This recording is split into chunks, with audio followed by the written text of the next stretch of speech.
दोस्तों, आज की वीडियो में हम सीखने वाले हैं फंक्शन की का यूज़ करना। आप लोगों को पता होगा कीबोर्ड में फंक्शन कीज़ होती हैं और जो फंक्शन कीज़ होती हैं वो F1 से लेकर F12 तक होती है। मैं आपको दिखाता हूँ वीडियो में। ये देखो, मैं अपना माउस लेके जाता हूँ। ये माउस का पॉइंटर लेके गया हूँ। ये F1 है, F1 से लेकर और ये टोटल F12 तक। ये टोटल 12 बटन है, देख सकते हो आप। देख रहे हैं आप, F1 से लेकर F12 तक टोटल 12 बटन है। जो टोटल 12 बटन्स हैं, इनका यूज़ हम लोग आज की वीडियो में सीखने वाले हैं। और ये वीडियो आप लोग अंत तक देखना। इस वीडियो को सीखने के बाद आपको F1 से लेकर F12 तक की कीज़ की सारी इन्फॉर्मेशन पता लग जाएंगी। और ये F1 से लेकर F12 तक की जो कीज़ हैं वो काफ़ी इंपॉर्टेंट है। इंटरव्यू में इससे रिलेटेड क्वेश्चंस भी आ सकते हैं। ठीक है दोस्तों, तो हम लोग शुरू करेंगे सबसे पहली कीज़ F1 से। तो मान लो दोस्तों, आप किसी सॉफ्टवेयर को चला रहे हो और उस सॉफ्टवेयर के अंदर आपको किसी भी तरह की टेक्निकल हेल्प की ज़रूरत है। ठीक है दोस्त, आपको किसी भी प्रकार की टेक्निकल हेल्प की ज़रूरत है उसी सेम सॉफ्टवेयर में, तो आप F1 का यूज़ कर सकते हैं। देखिए, मैं क्लिक कर रहा हूँ F1 पे। मैंने F1 पे क्लिक कर दिया है तो मेरे सामने एक देख सकते हैं सर्च हेल्प बॉक्स खुला है। ये जो लिखा है ना सर्च हेल्प, इस पर मैं क्लिक कर दूंगा। और यदि दोस्त मैं ना ऑनलाइन हूँ, यहाँ पर भी देखो मैं ऑफलाइन हूँ। यदि मैं ऑनलाइन हूँ तो मैं यहाँ पर क्या करूँगा, मान लो मुझे किसी भी तरह की टेक्निकल हेल्प चाहिए, जैसे कि मुझे पेस्ट करना नहीं आता है और मैं देखना चाहता हूँ कि पेस्ट कैसे करते हैं, तो मैं इस पर लिखूँगा पेस्ट और एंटर दबा दूँगा।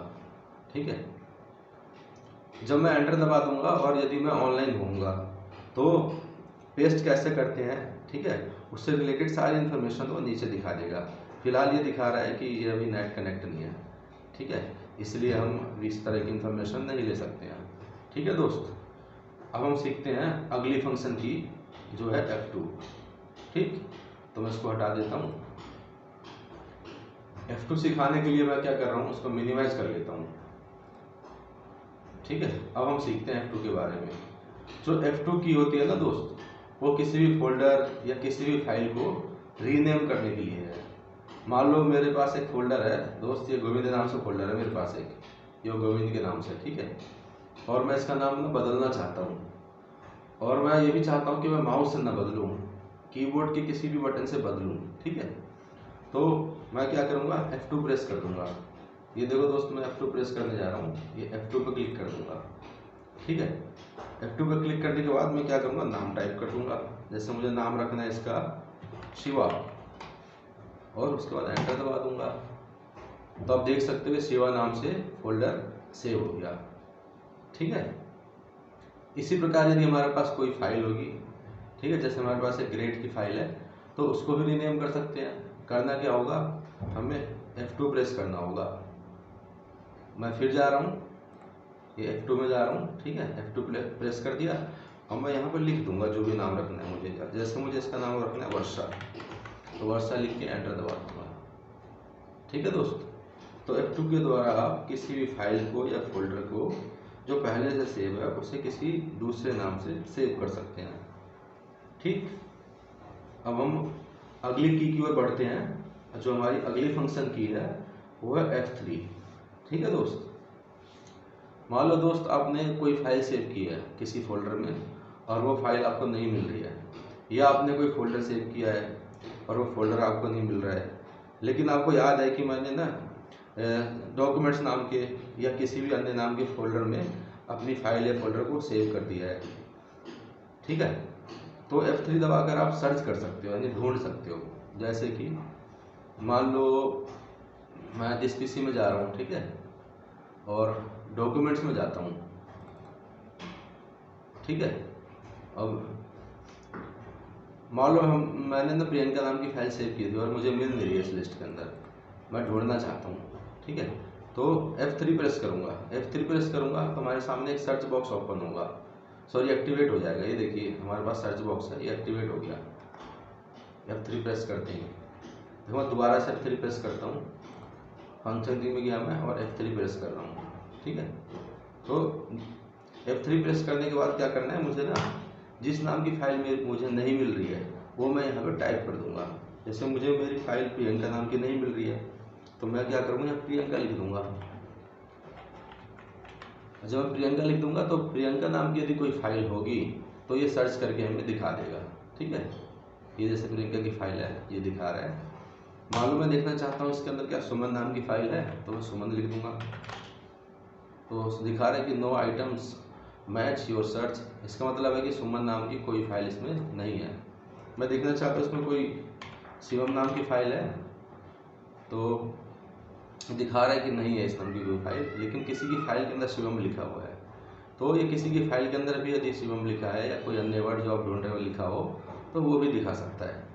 ठीक है, तो F3 का क्लियर हो गया। F3 का यूज़ किसी भी फोल्डर के अंदर यदि कोई फाइल नहीं मिल रही है तो आप उसे सर्च करने के लिए यूज़ कर सकते हैं। ठीक, अब हमारे पास अगली फंक्शन की है F4। ठीक है दोस्त, F4 अगली फंक्शन की। उसके लिए मैं क्या करूँगा, इसको क्लोज कर देता हूँ और मैं ना वर्ड निकालने वाला हूँ। ये मैंने वर्ड निकाल लिया और मैं वर्ड में कुछ लिख लेता हूँ। जैसे कि लिख रहा हूँ दिस इज मी, ये लिख लिया मैंने दोस्त। अब मैं ये चाहता हूँ कि मैं इसको ना बार बार लिखूँ, this is me, this is me. तो मैं क्या करूँगा, कॉपी करके पेस्ट करूँगा, तभी तो बार बार आएगा। लेकिन मैं ये चाहता हूँ ना कि मुझे कॉपी और पेस्ट ना करना पड़े और ये बार बार आए। ठीक है, तो उसके लिए हम क्या करेंगे, F4 प्रेस करेंगे। जब आप F4 प्रेस करेंगे तो ये बार बार रिपीट होगा। ठीक है, ये बार बार रिपीट होगा। मान लो दोस्त मैं लिखता हूँ यहाँ पे hi my name is Shivam, ये लिख दिया दोस्त मैंने। फिर मैं F4 करूँगा तो ये रिपीट होगा, देखो hi my name is Shivam. ठीक है दोस्त, तो F4 का इस्तेमाल आप MS वर्ड के अंदर कोई भी किए हुए प्रोग्राम को, किसी भी किए हुए लिखे हुए वर्ड को, पैराग्राफ या किसी लाइन को रिपीट करने के लिए यूज़ कर सकते हैं।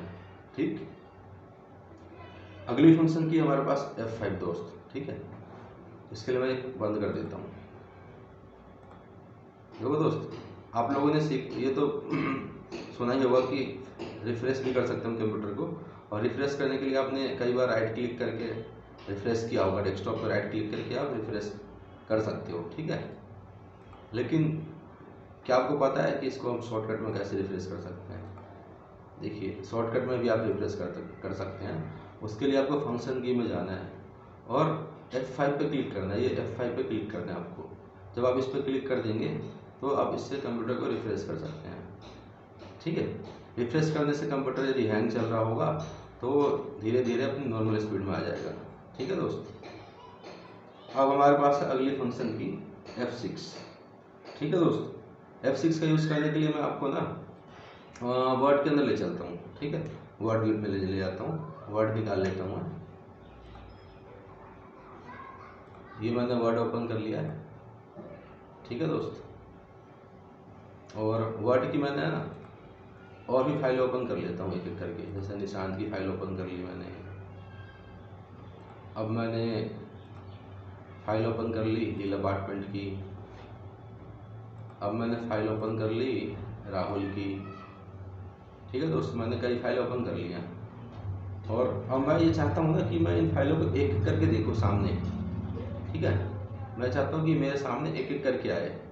तो क्या करना है आपको, कंट्रोल के साथ ना F6 प्रेस करना है। कंट्रोल और F6 का प्रेस करेंगे तो एक एक करके फाइल आपके सामने आने लगेंगी। ठीक है दोस्त, तो आप F6 का यूज़, मान लो एक ही प्रकार की, ठीक है, फाइलें खुली हुई हैं जो कि सेम सॉफ्टवेयर की हैं।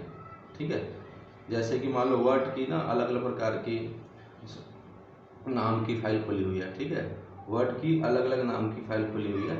ठीक है, तो आप F6 करके एक एक करके सामने देख सकते हैं। ठीक है दोस्त, अगली फंक्शन की हमारे पास F7। F7 का यूज़ कर सकते हो दोस्त आप स्पेलिंग या ग्रामर को चेक करने के लिए।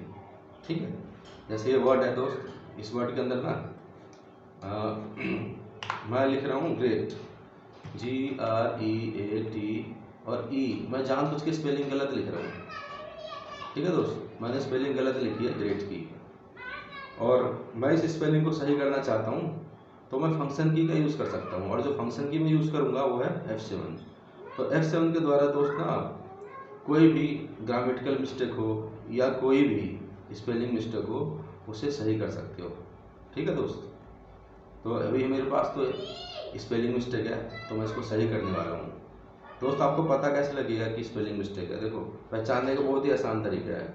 यदि स्पेलिंग मिस्टेक होगी ना तो उसके नीचे रेड लाइन आ जाएगी, और यदि ग्रामेटिकल मिस्टेक होगी तो उसके नीचे ब्लू या ग्रीन लाइन आएगी। देखो जो दोस्त, मैं यहाँ पर ग्रामर की मिस्टेक करने वाला हूँ। ये मैंने ग्रामर की मिस्टेक कर दी। ग्रामर के हिसाब से जी कैपिटल होना चाहिए ग्रेड में, है ना, और जी मैंने स्मॉल लिख दी है और मैं सही करना चाहता हूँ।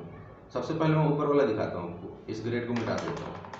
ये मैंने स्पेलिंग मिस्टेक कर रखी है और मैं सही करना चाहता हूँ, तो मैं क्या करूँगा, F7 प्रेस कर दूँगा। और जब मैं F7 प्रेस करूँगा दोस्त, तो यहाँ पे मिलते मिलते वर्ड दिखाएगा। ठीक है,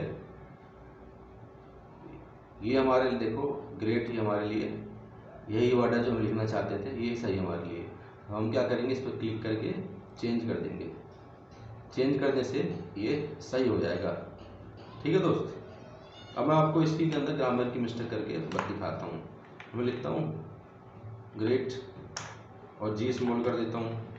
अभी देखो ग्रामर के अनुसार, ग्रामर के हिसाब से देखोगे आप दोस्त, तो जी कैपिटल होना चाहिए, है ना, और आप इसे सही करना चाहते हो तो F7 दबा दो।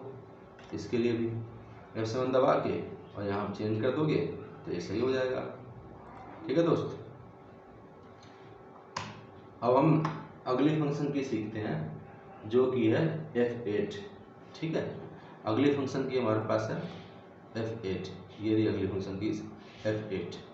ठीक है दोस्त, यदि आप मान लो वर्ड चला रहे हो और वर्ड के अंदर ना आपने कुछ लिख रखा है, जैसे मैंने लिख लिया है this is me, I am a good boy. ठीक है, ये लिख लिया जैसे दोस्त, और मैं इसे सेलेक्ट करना चाहता हूँ तो मैं F8 दबाकर, ठीक है, सेलेक्ट कर सकता हूँ। F8 को आप दबाते जाएंगे और ये सेलेक्ट होता जाएगा।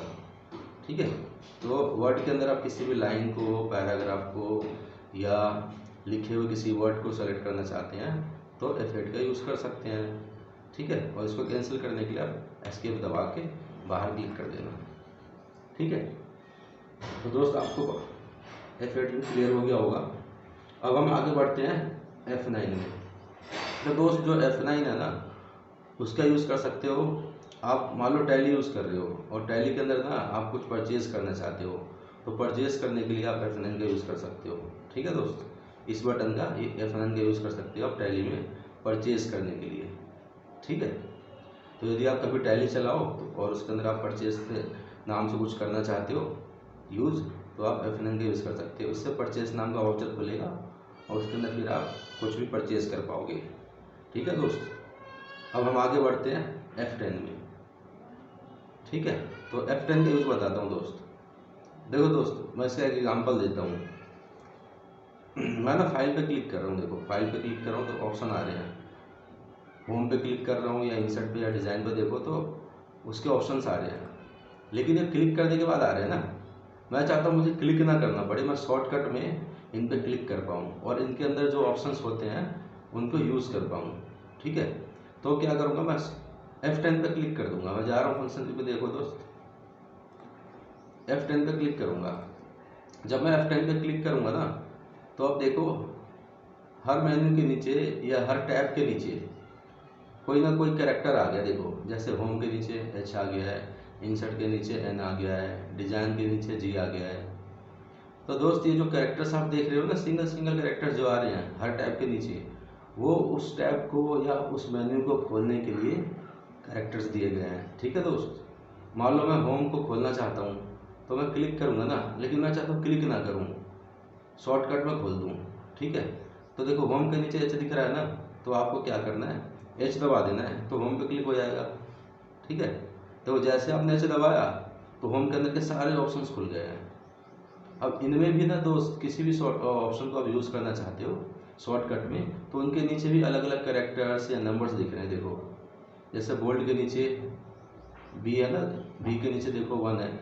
1 का मतलब है कि आप 1 दबा दोगे ना तो बोल्ड हो जाएगा। ये देखो मैं 1 दबा रहा हूँ, अभी देखो मैं 1 दबा देता हूँ और मैं लिखूँगा ना तो ये बोल्ड टाइप होगा। देखो ठीक है दोस्त, तो F10 का यूज़ कर सकते हो आप किसी भी सॉफ्टवेयर के अंदर किसी भी मेन्यू को या उसके टैब्स को यूज़ करने के लिए शॉर्टकट में आप F10 का यूज़ कर सकते हो।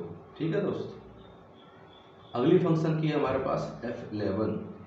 ठीक है, F11 का यूज़ कर सकते हो दोस्त। आप मान लो कोई फोल्डर यूज़ कर रहे हो, उस फोल्डर को आप फुल स्क्रीन करना चाहते हो तो F10 का यूज़ कर सकते हो। मैं इसका एग्जांपल देता हूँ। ठीक है, पहले मैं इसको मिनिमाइज करके हटा रहा हूँ, कुछ फाइलों को मैं क्लोज कर दे रहा हूँ, बहुत ज़्यादा फाइलें हो गई हैं।